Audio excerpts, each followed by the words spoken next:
내 삶에는 우연이 없다. 내 삶에는 우연이 없다. 이 제목으로 하나님 말씀 전하겠습니다.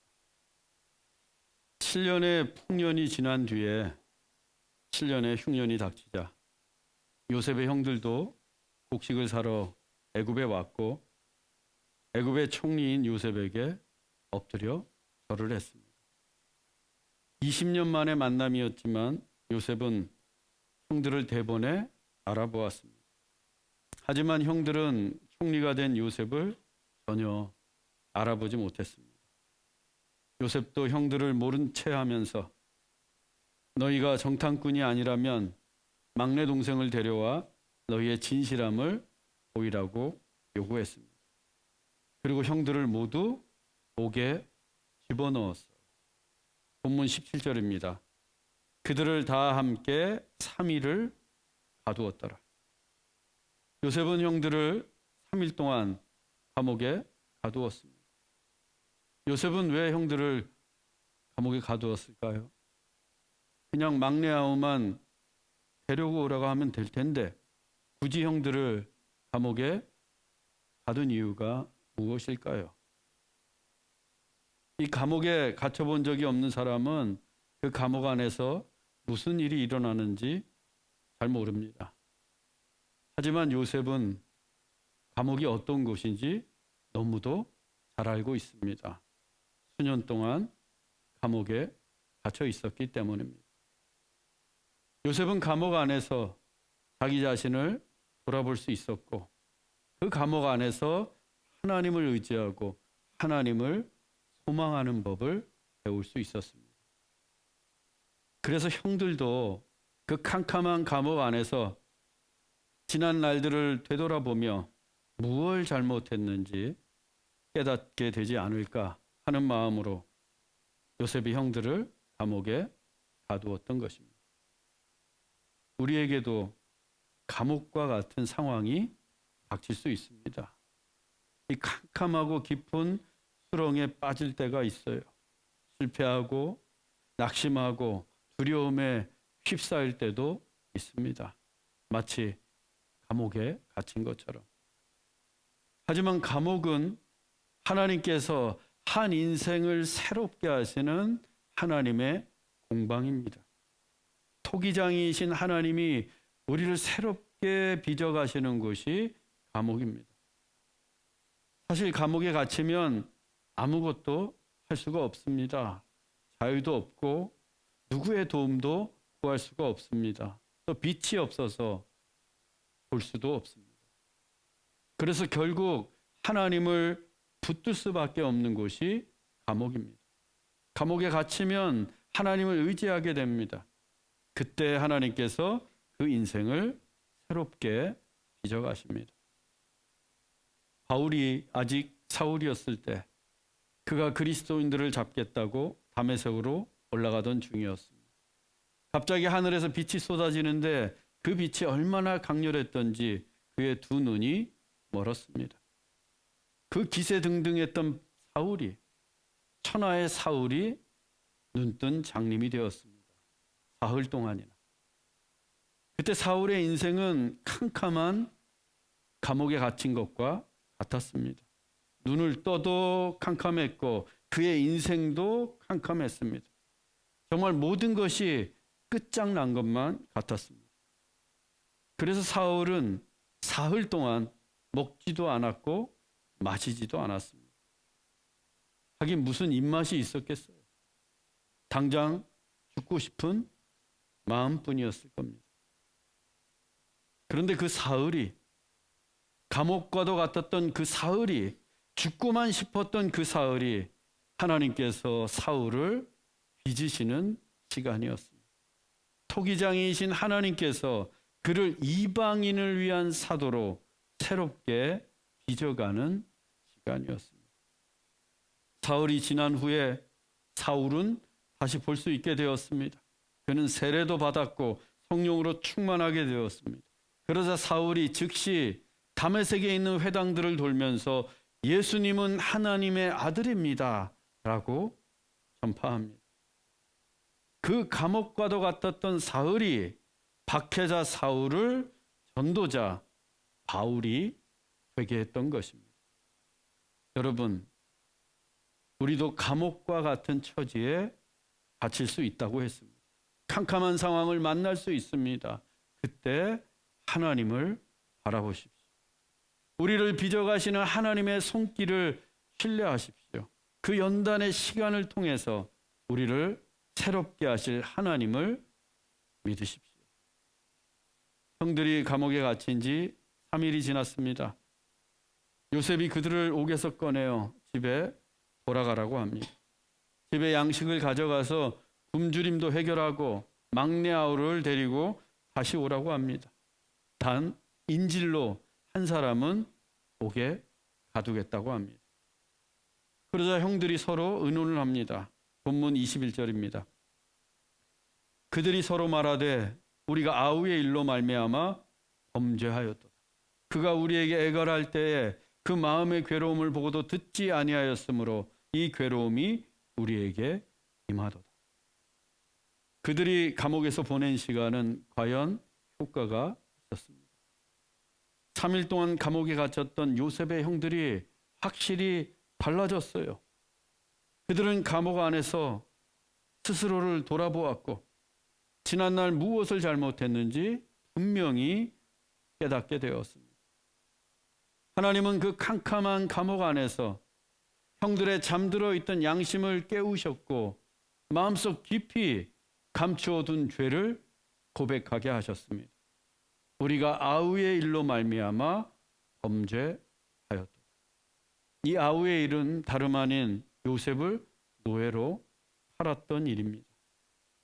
또 요셉이 노예로 팔려가면서 형들에게 애걸을 했는데 형들은 그 괴로움을 보고도 듣지 않았습니다.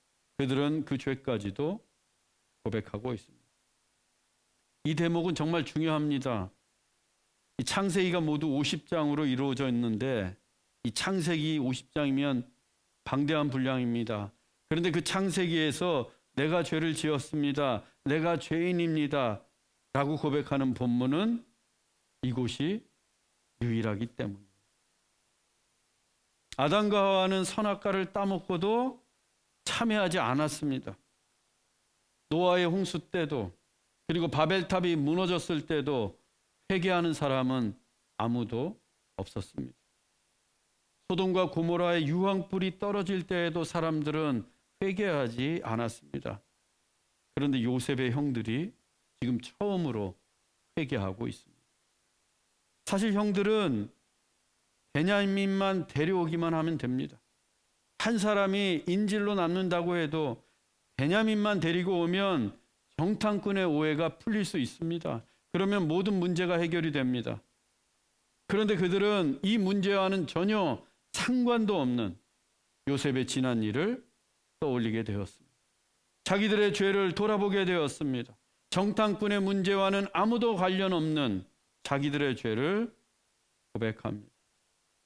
이것이 지난 3일 동안 감옥에서 있었던 일입니다. 그리고 이것이 바로 성령의 역사입니다. 성령님이 그 캄캄한 감옥 속에서 그들의 어두운 죄를 비추셨습니다. 20년 동안 꽁꽁 숨겨둔 그들의 죄를 성령님께서 드러내셨고 고백하게 하셨습니다. 하나님께서 그들을 새롭게 빚어가시는 겁니다. 그 감옥 안에서. 그래서 때때로 우리에게 닥친 고난은 무의미하거나 고통만의 시간이 아니라 하나님의 은혜의 시간입니다. 하나님이 우리를 새롭게 빚어가시는 시간입니다. 고난이 없다면 결코 깨닫지 못하는 우리의 죄를 돌아보고 참회하고 새롭게 결단하는 시간입니다. 가나안 땅에 흉년이 오고 억울하게 정탐꾼으로 몰리고 감옥에 사흘 동안 갇혀 있으면서 요셉의 형들이 받은 은혜가 무엇이었습니까? 우리가 범죄하였도다. 참회의 은혜입니다. 회개의 은총입니다. 이 일들은 결코 우연히 일어난 일이 아닙니다.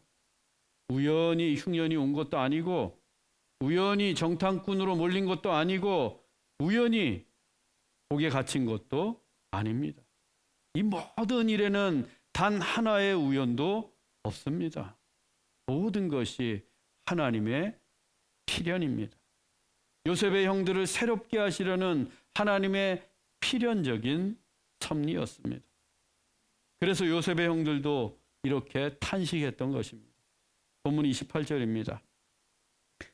돈을 도로 넣었도다. 보라, 자루 속에 있도다. 이에 그들이 혼이 나서 떨며 서로 돌아보며 말하되 하나님이 어찌하여 이런 일을 우리에게 행하셨는가. 요셉은 형들의 곡식 자루에 곡식을 가득 채웠습니다. 또 형들이 곡식 값으로 지불했던 돈도 자루에 도로 넣었어요. 하지만 형들은 이 사실을 전혀 알지 못했습니다. 애굽을 떠나 가나안으로 가던 길에 여관에 들러서 곡식 자루를 풀어보았는데 그들이 지불했던 돈이 그대로 있는 거예요. 그 돈자루를 보고 형들이 어찌나 놀랐는지 혼이 나갈 정도로 온몸을 떨었습니다. 그리고 서로를 보며 탄식합니다. 하나님이 어찌하여 이런 일을 우리에게 행하셨는가. 누가 일부러 곡식자루에 돈을 넣었습니다. 애굽의 총리에게 곡식값을 지불했으니 총리가 시켜서 돈을 넣은 것이 분명합니다. 그런데 요셉의 형들이 뭐라고 합니까? 하나님이 어찌하여 이런 일을 우리에게 행하셨는가. 하나님이 행하셨다고 합니다. 돈을 넣은 것은 요셉인데 하나님이 행하셨다는 거예요. 왜 이 같은 일이 일어났는지 그 이유는 모르지만 하나님이 행하신 일이 분명하다고 고백합니다. 즉, 이 같은 일들은 우연이 아니라는 거예요. 하나님이 행하신 필연이라는 것입니다. 제가 호주에 온 지 26년이 되었습니다. 26년 전에는 목사가 될 생각이 전혀 없었어요. 아니, 호주로 이민 올 생각도 못했습니다. 그런데 호주에서 잠시 한국에 건너온 한 아름답고 아리따운 여인을 만나 결혼을 하게 되었고, 호주로 이민도 오게 되었고, 사업을 하다 말고 신학교에 입학해서 목사까지 되었습니다. 제가 지금 여러분 앞에서 이렇게 설교하는 모습은 26년 전에는 상상도 못할 일이었어요. 그러면 이 모든 일이 우연이겠습니까? 제가 우연히 제 아내를 만나서 우연히 호주로 이민을 와서 우연히 신학교에 입학도 하고 우연히 여러분의 목사가 되었겠어요? 아닙니다. 어느 것 하나 우연히 일어난 일은 없습니다. 모든 일이 하나님의 필연입니다. 하나님은 저의 모든 삶을 통해서 지금의 목사가 되게 하셨습니다. 그런데 저만 그런 게 아니에요. 하나님을 믿는 여러분의 삶에도 우연은 없습니다. 하나님을 믿게 된 것도 필연이요. 여러분의 부모, 아내, 남편, 자식, 성도, 이 교회 등 여러분에게 일어났고 또 앞으로 일어날 모든 일이 하나님의 필연입니다. 어느 것 하나도 우연은 없습니다. 하나님이 어찌하여 이런 일을 우리에게 행하셨는가? 왜 하나님께서 이런 일을 행하셨는지 우리가 지금 당장은 알 수 없지만 하나님이 행하신 일은 분명합니다. 그래서 눈앞에 일어나는 일 때문에 쉽게 분노하거나 쉽게 절망하지 말아야 합니다. 또 실패했다고 해서 다 망한 것처럼 살아서도 안 됩니다. 하나님은 어제도 오늘도 그리고 내일도 우리의 삶을 통해서 하나님의 필연을 이루어 가시기 때문입니다. 믿으십니까? 이제 야곱의 가문을 구원하시고 이스라엘 백성들을 창대하게 하시려는 하나님의 큰 그림 중에 한 가지 퍼즐이 맞추어졌습니다. 이 하나님의 그림은 야곱의 일가가 흉년을 피해 풍요로운 애굽 땅에 거함으로써 기근 중에도 살아남고 또 애굽에서 번성케 되는 것이었습니다. 그렇게 애굽 땅에서 번성하고 강인한 민족이 된 후에 다시 애굽을 나와 가나안 땅에 들어감으로써 하나님의 큰 그림이 완성되는 것입니다. 그 그림이 요셉 한 사람이 애굽의 노예로 팔려간 퍼즐 그 한 조각에서 시작이 되더니 이제 퍼즐 전체의 밑그림이 보입니다. 본문 23절로 24절입니다. 그들 사이에 통역을 세웠으므로 그들은 요셉이 듣는 줄을 알지 못하였더라. 요셉이 그들을 떠나가서 울고 다시 돌아와서 그들과 말하다가 시므온을 그들의 눈앞에서 결박하고 요셉은 통역을 세워서 형들과 대화를 했습니다. 당연히 형들은 애굽의 총리가 자기들 말을 모를 줄 알았어요. 그래서 그들은 히브리 말로 서로에게 진심을 말했습니다. 우리가 아우의 일로 말미암아 범죄하였다. 요셉은 형들의 말을 모두 들었습니다. 형들의 진심을 들었습니다. 그러자 형들에 대한 애틋한 감정이 솟구쳐 나와 눈물이 나오려고 합니다. 당장이라도 그 형들을 끌어안고 엉엉 울고 싶었습니다. 하지만 요셉은 형들 앞에서 울지 않았습니다. 그 자리를 피해서 혼자서 울었습니다. 그리고 다시 돌아와 시므온을 결박합니다. 아직 해야 할 일이 남아 있었기 때문입니다. 우리는 여기에서 하나님의 마음을 엿볼 수 있습니다. 하나님이 우리를 세밀하게 간섭하시고 인도하시지만 우리가 고난 중에 있을 때 외면하시는 경우가 있습니다. 우리가 힘들어하고 고통받고 있는데도 모른 척 하세요. 마치 하나님이 계시지 않는 것처럼. 우리가 미워서 그러시는 게 아닙니다. 하나님이 냉정해서도 아니고 하나님이 무능해서도 아닙니다. 우리를 향하신 하나님의 계획 때문입니다. 우리가 고난 중에 하나님을 의지하는 믿음을 배우기를 원하시기 때문입니다. 하지만 하나님은 뒤로 돌아서서 우십니다. 하나님은 우리가 고통당할 때 우리 몰래 우십니다. 우리가 이 땅에서 힘들어할 때면 하나님도 하늘에서 가슴을 치며 아파하십니다. 중요한 것은 그 하나님의 뒷모습에서 하나님의 사랑을 볼 수 있어야 한다는 것입니다. 우리 때문에 울고 계신 하나님, 우리 때문에 눈물을 흘리시는 하나님, 그래서 하나님의 뒷모습이 들썩거리는 것을 볼 수 있어야 합니다. 아직도 하나님의 사랑이 의심되십니까? 정말 나를 사랑하실까? 의심하는 분들 계세요? 돌아서서 나를 위해 홀로 우시는 하나님의 뒷모습을 보십시오. 하나님이 우리를 얼마나 사랑하셨으면 독생자 예수 그리스도를 주셨겠습니까? 십자가에서 흘리신 주님의 보혈은 우리를 향하신 하나님의 눈물입니다. 우리를 위해 아낌없이 내어주시는 하나님의 사랑, 그 사랑의 눈물이에요. 그런 하나님께서 우리에게 무엇인들 아끼시겠습니까? 로마서 8장 32절입니다.